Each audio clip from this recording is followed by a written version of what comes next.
Bueno, buenas tardes.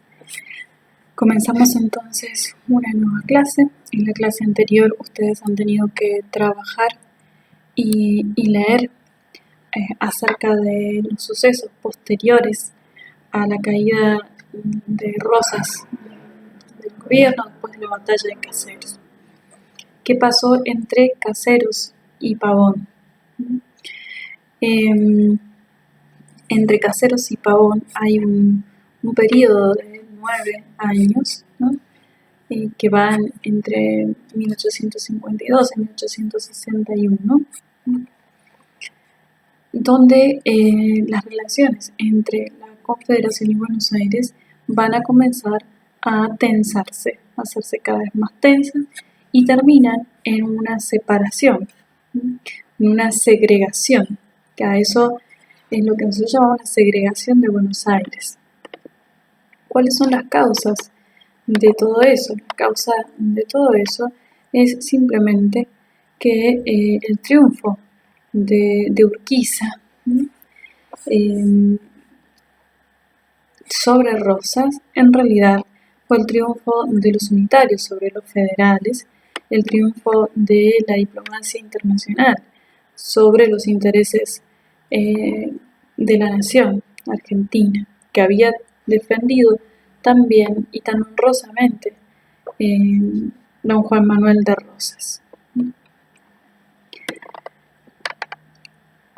Urquiza, una vez que gana la batalla de Caseros, dijimos, se apodera de la ciudad de Buenos Aires, y si bien él había hablado de que no había vencedores ni vencidos, ¿no? Tratando de que la gente lo apoyara, ¿no? Porque él sabía que Rosas era querido en Buenos Aires, ¿no? Lo apoyaran para reorganizar, entre comillas, ¿no? La nación en base a una constitución nacional, que era lo que él planteaba como programa, por decir así, de gobierno y como bandera contra Rosas, alegando que Rosas se oponía a la organización nacional por medio de una constitución, cosa que era absolutamente erróneo, era una calumnia. Rosas jamás se opuso a la organización constitucional del país, solo que tenía su propio punto de vista respecto de eso. Rosas decía, no se puede gobernar a un país por decreto, ¿no? Dice, ese papelucho, ¿no? El papelito ese que es la Constitución Nacional escrita, ¿no? Tiene que ser vivida primero, ¿no? Y en base a lo que se vive, entonces sí se escribe, ¿no? Una ley. Si no pasa lo que nos ha pasado siempre, que tenemos una ley escrita que no cumplimos, ¿no? Que tratamos de evadir lo más posible. Bien, a raíz de esto, entonces, a la entrada de Urquiza en la ciudad de Buenos Aires, evidentemente los federales que lo consideran un traidor lo rechazan. ¿Qué pasa con los unitarios que lo habían apoyado hasta este momento? Los unitarios tampoco lo aceptan a Urquiza, lo habían apoyado para derrocar a Rosas, pero no tienen intenciones de aliarse con Urquiza y de dejarle que gobierne tranquilo. Por eso, una vez que está en Buenos Aires, Urquiza es rechazado, o sea, no tiene apoyo ni de los federales ni de los unitarios. Por eso es que prontamente Urquiza se tiene que ir de Buenos Aires y establece como capital provisoria de la nación a Paraná, ¿no? La ciudad de Paraná, en Entre Ríos, de donde él era gobernador. Bien, en Buenos Aires comienza a liderar, digamos, el bando ganador, que es el bando de los unitarios después de la caída de Rosas, Bartolomé Mitre, acompañado de Valentín Alsina. Ambos van a provocar la separación de Buenos Aires del resto de la Confederación.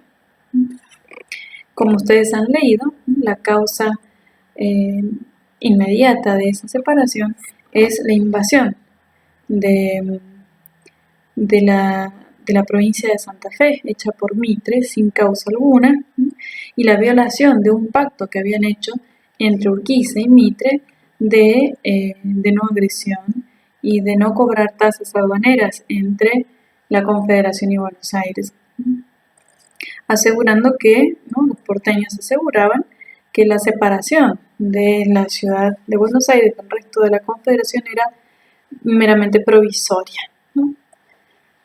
Sin embargo, después de la invasión a la provincia de Santa Fe, la Confederación, por supuesto, pide explicaciones sobre esto y se provoca la separación definitiva de la ciudad de Buenos Aires, que se va a dar a partir de abril de 1854, cuando Buenos Aires decreta su propia constitución nacional, como si fuera una nación diferente al resto de la Confederación. A esto, la Confederación responde imponiendo tasas aduaneras a los productos que venían desde la ciudad de Buenos Aires. Comienza ahí entonces una especie de guerra aduanera, ¿no?, que es lo que ustedes tienen que haber leído también en la clase anterior. Una guerra aduanera, es decir, una guerra de aduanas entre la aduana de Buenos Aires y la aduana de la Confederación establecida ahora en Rosario de Santa Fe, en el Paraná. Evidentemente esa guerra aduanera no beneficiaba a nadie, ni a uno ni a otro, pero salía ganando de alguna manera la Confederación. Esta situación, esta guerra aduanera, hace que las relaciones entre la Confederación y Buenos Aires sean cada vez más tensas. Las provincias le exigen a Urquiza que tome medidas, ¿no?, que no puede permitir que Buenos Aires se separe del resto de la Confederación. Atentaba directamente contra los principios de unidad nacional que tanto había defendido Rosas por medio del Pacto Federal, ¿no? Por eso, un poco impelido, por decir así, obligado por las provincias, ¿no?, que él insiste en Urquiza que tome cartas en el asunto. Además, habían ocurrido una serie de asesinatos, sobre todo el asesinato del gobernador de San Juan, del general Virasoro,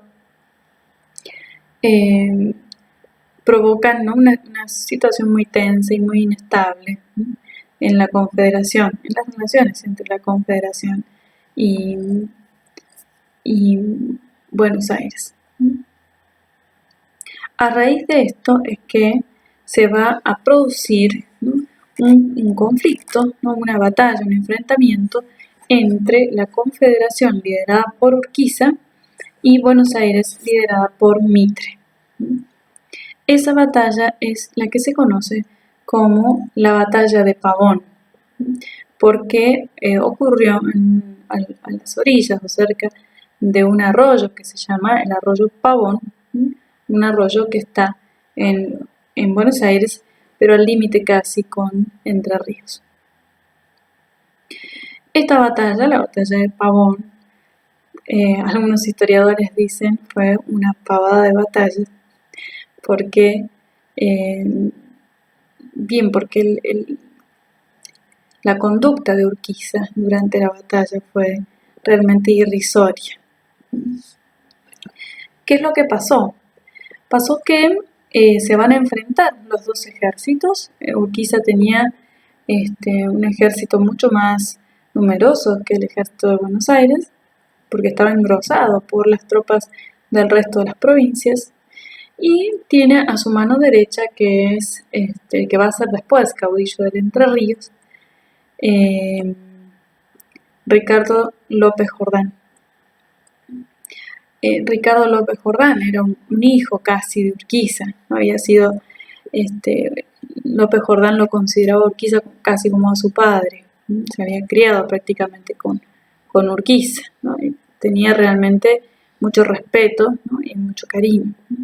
Él era la mano derecha de Urquiza en el mando, ¿no?, de las tropas. A él le encarga Urquiza la vanguardia del ejército. Sucede que se produce el enfrentamiento. López Jordán ataca a Mitre, ¿no?, en las cercanías de Pavón, y logra vencerlo, ¿no?, y y está esperando el avance de la retaguardia para rematar la batalla e ir en persecución de las tropas de Mitre que se van ya retirando, ¿no? Pero en el momento en que la sección que estaba a cargo de Urquiza tiene que entrar en batalla para rematar ya el triunfo, Urquiza no entra en la batalla y no solo que no entra, sino que no da la orden, sino que además da una orden contraria que es la de retroceder y volverse. López Jordán lo espera, Urquiza nunca llega, por eso es que Mitre logra volverse a la ciudad de Buenos Aires y como nunca llegan las tropas enemigas a rematar la victoria y a tomar la ciudad, Mitre declara que ganó la batalla. López Jordán no entiende qué pasa, no sabe por qué su general se vuelve y le pide explicaciones, le manda un mensajero diciendo qué es lo que está pasando y Urquiza le contesta que se había tenido que retirar porque se sentía descompuesto. Realmente no tiene sentido, ¿no? Las explicaciones de Urquiza en esta situación. Por eso es que la batalla de Pavón aparece como un triunfo de las tropas de Mitre sobre las de Urquiza, pero en realidad en la práctica fue un triunfo de las tropas de Urquiza que Urquiza rechazó, o sea, se dejó ganar, por decir así. Se dejó ganar en el sentido en que no remató la victoria, pero la batalla en sí fue perdida por Mitre.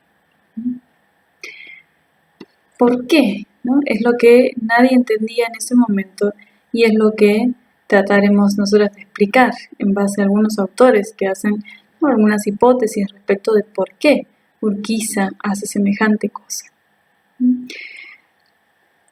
Esta batalla era decisiva, o sea, ¿por qué? Porque determinaba quién dominaba la nación, si los liberales unitarios o si los federales. La entrega prácticamente de la Confederación en manos de Mitre es hecha en este momento, en la batalla de Pavón. Si Urquiza entrega la nación a las manos de Mitre, sabiendo que Mitre era liberal, sabiendo lo que eso significaba para la nación. Por eso es que es como muy nefasta, por decir así, la actitud de Urquiza. Algunos historiadores lo justifican, algunos procuran no emitir ningún juicio respecto de la actitud de Urquiza. Es el caso Pierotti, por ejemplo, no hace un juicio tajante sobre Urquiza, al contrario, trata de salvarle la intención. Otros autores, como José María Rosa, por ejemplo, explica esta actitud de Urquiza tomando algunos documentos que certifican que tanto Urquiza como Mitre pertenecían a grupos de la masonería porteña y que habría habido, según Rosa, un encuentro previo a la batalla donde habrían acordado que Urquiza iba a cederle la victoria a Mitre. Yo creo que esta versión explica un poco la actitud de Urquiza. ¿A cambio de qué? Según Rosa, lo que Urquiza pide es que Mitre no introduzca sus tropas en Entre Ríos, la protección de sus tierras. Y esto, digamos, se comprueba de alguna manera en el hecho de que todas las provincias recibieron la invasión de las tropas de Mitre, excepto Entre Ríos. Los hechos corroboran la verdad de esta hipótesis.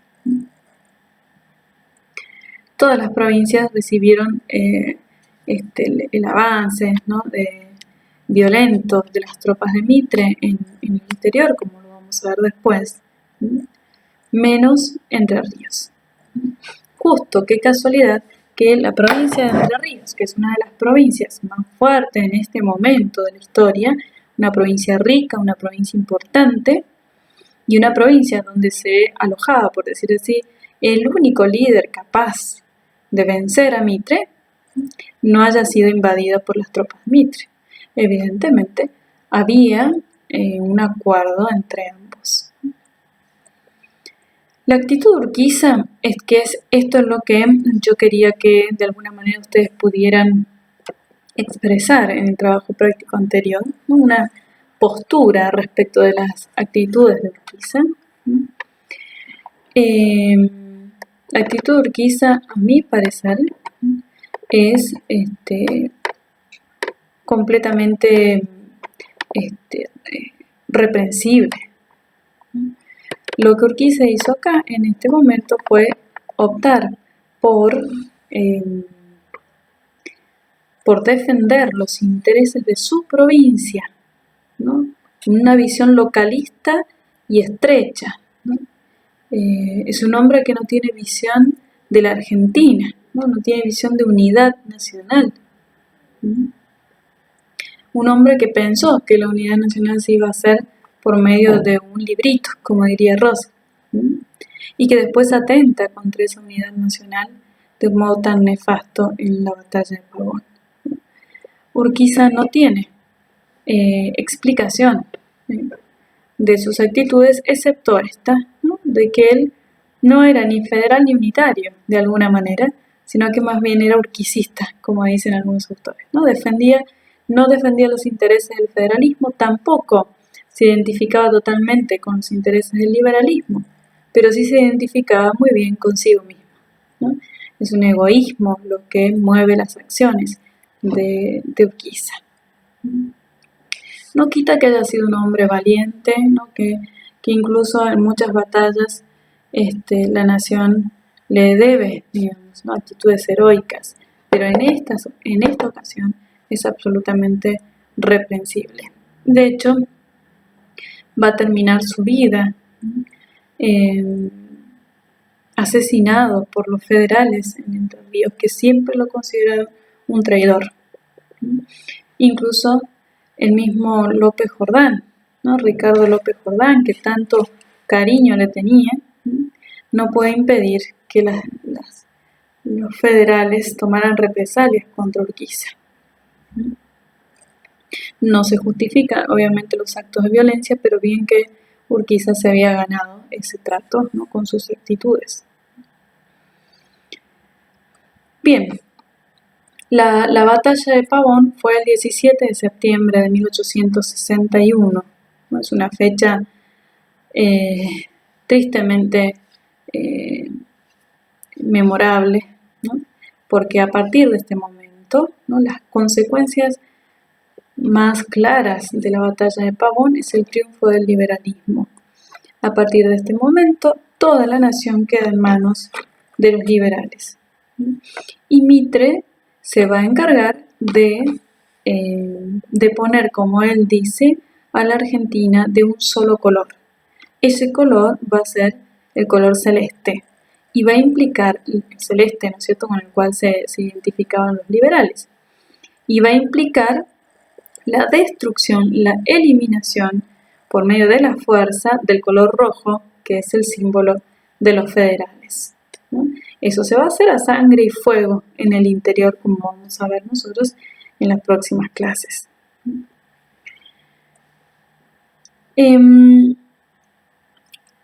Estamos entonces de alguna manera explicando, ¿no es cierto?, y recapitulando un poco lo que ustedes han trabajado en el trabajo práctico, ¿no? Que tenga como objetivo ese trabajo que ustedes vayan leyendo, ¿no? y se vayan familiarizando con los hechos de la historia que estamos viendo. Les pedí ahí sí una reflexión, una actitud propia respecto a estos hechos, ¿no? A mí me interesa que ustedes vayan sacando también conclusiones, ¿no? Que vayan identificando a los personajes históricos, ¿no? Y que en base a esos hechos ustedes vayan elaborando, ¿no? su propio pensamiento histórico, en base a la verdad, ¿se entiende? ¿No? Por eso les pedían por ahí que arriesgaran una interpretación respecto de los hechos que ustedes estaban viendo. Bien, las provincias, ¿no es cierto?, quedaron sin autoridad nacional porque la eliminación de Urquiza, digamos, del plano político, el enclaustramiento de Urquiza en Entre Ríos, enclaustramiento entre comillas, el autoenclaustramiento de Urquiza en Entre Ríos, dejó al resto de las provincias sin autoridad nacional. Por eso es que Mitre se va a hacer nombrar presidente de la nación. Después de Urquiza y de Derqui, Mitre es el tercer presidente constitucional, entre comillas, ¿no?, de la nación argentina. Digo constitucional porque él se hace nombrar presidente, él convoca elecciones, pero esas elecciones son absolutamente mínimas y viciadas porque ninguna del resto de las provincias, con excepción de Buenos Aires, ninguna lo acepta como presidente. Por eso es que va a tener que usar la fuerza para imponerse. A San Juan, a la provincia de San Juan, por ejemplo, va a ser enviado el coronel Sandes, quien va a sembrar el terror en toda la provincia, destacándose como el más sangriento de los agentes mitristas, dice Pierotti acá en el libro. De esa manera, Mitre hizo ocupar casi todas las provincias con las fuerzas del ejército, ¿no?, del ejército nacional. Por supuesto, las elecciones, entre comillas, ¿no?, porque esas elecciones no eran obligatorias, nadie votaba, por decir así, votaban muy pocos, pero esas elecciones dieron el triunfo a los candidatos del mitrismo, y por eso en octubre de 1862 Mitre pasó a ser presidente de la nación. Como era de esperar, el gobierno de Mitre se va a caracterizar por el liberalismo extremo y sobre todo por la persecución contra los federales, una persecución sangrienta contra el federalismo. La deuda pública se aumentó también notablemente, como bien lo indica acá Pierotti,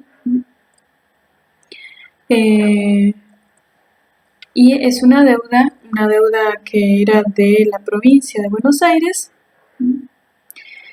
Mitre la nacionaliza y la hace deuda nacional, de modo que todas las provincias van a tener que pagar las deudas que había contraído la provincia de Buenos Aires.